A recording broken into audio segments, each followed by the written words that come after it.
Good morning students. Now अब हम इस चैप्टर को कंटिन्यू करेंगे। Page number 37।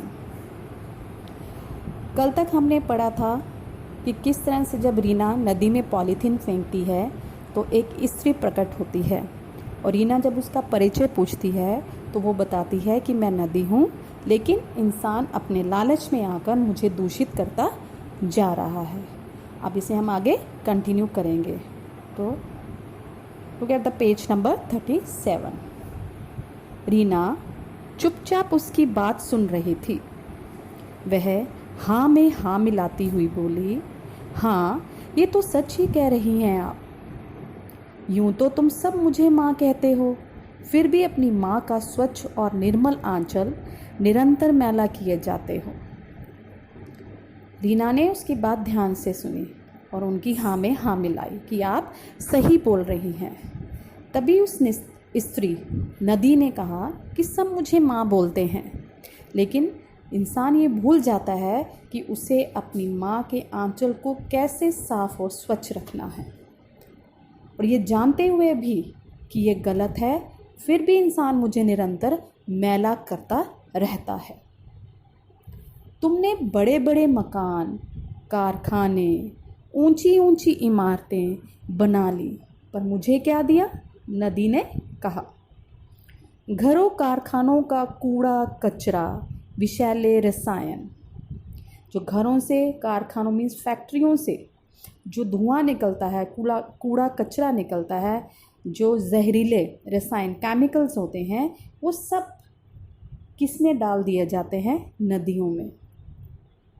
क्या तुमने कभी ये नहीं सोचा कि यदि तुम सब मुझसे ऐसे ही गंदा करते चले जाओगे तो अपने लिए स्वच्छ जल कहाँ से पाओगे? अगर अपनी ज़रूरतों को सिर्फ ध्यान में रखोगे और मुझे ध्यान में रखकर नहीं कुछ भी करोगे तो एक दिन ऐसा आएगा कि स्वच्छ जल पीने को नहीं मिलेगा। मेरी बहनें गंगा, यमुना, कावेरी, गोमती भी आज किसी न किसी रूप में यही पीड़ा झेल रही हैं। मेरी जो बाकी की नदियां हैं और जो बहनें हैं जिनके नाम हैं गंगा, यमुना, कावेरी और गोमती, वह भी किसी न किसी रूप में कष्ट झेल रही हैं। और वो कष्ट किसने दिया है? मनुष्य ने। रीना ने हैरानी जताते हुए कहा, क्या सचमुच में आपकी तरह दूसरी नदियां भी मैली हो रही हैं? स्त्री ने कहा, और नहीं तो क्या। फिर मैं ये भी पूछना चाहती हूँ कि क्या मेरा और तुम्हारा संबंध केवल स्वच्छ जल की प्राप्ति भर तक का है? जब रीना ने उनसे सवाल किया, क्या सचमुच बाकी नदियां भी मैली हो रही हैं, तो स्त्री ने कहा, क्यों नहीं। उसने उससे सवाल पूछा। किससे? रीना से। क्या तुम्हारा और मेरा संबंध केवल एक स्वच्छ जल प्राप्त करना है? नहीं, मेरा और तुम्हारा संबंध तो सदियों पुराना है।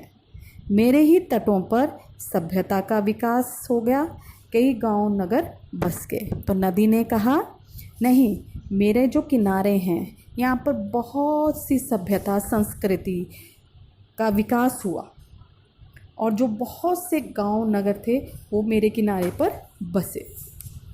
रीना ने कहा, हाँ, हमारी अध्यापिका ने भी हमें इसके बारे में बतलाया था। आगे भी सुनो।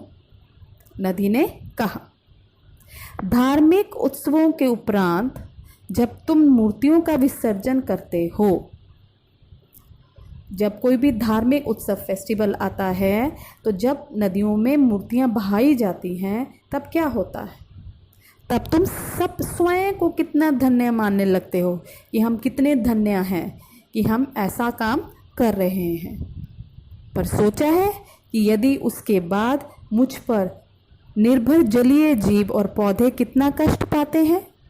जो जल में रहने वाले जीव हैं वो इन चीज़ों के कारण, जो हम विसर्जित करते हैं, जो हम मूर्तियां विसर्जित नदी में करते हैं या और सामान जो होता है पूजा का वो विसर्जित करते हैं, तो उससे जो जलीय जीव हैं, जल में रहने वाले जो जीव हैं, वो कितना कष्ट पाते हैं। ये कभी सोचा है इंसान ने? नदी ने कहा। मूर्तियों पर किया गया रंग रोगन और रासायनिक पदार्थ जलीय जीवों की मृत्यु का कारण बन सकते हैं। कि जो मूर्तियों पर रंग रोगन किया जाता है, जो पेंट किया जाता है और जो केमिकल लगाया जाता है, उससे जो जल में रहने वाले जीव हैं उनकी मृत्यु तक हो सकती है। ये कभी भी इंसान ने नहीं सोचा। अपना दुख प्रकट करते हुए स्त्री का गला भर आया। उसकी पीड़ा देख रीना का हृदय भी कांप उठा। उसके मुख से केवल इतना ही निकला, आह। Come to the next page. स्त्री ने आगे कहा, मुझ में स्नान कर तुम स्वयं को पवित्र हो जाते हो। स्त्री ने कहा, नदी में स्नान कर तुम अपने आप को पवित्र मान लेते हो कि तुम पवित्र हो गए हो, पर मुझे अपवित्र कर देते हो गंदगी डालकर। मैं तुमसे कुछ नहीं मांगती, मेरे लिए केवल इतना कर दो कि मुझे दूषित मत करो, मुझे गंदा मत करो। अब तक रीना नदी की सारी बात समझ चुकी थी और उसे अपनी गलती पर पछतावा भी हो रहा था। उसने स्त्री का हाथ पकड़कर माफ़ी मांगनी चाहिए, किंतु ऐसा ना कर सकी।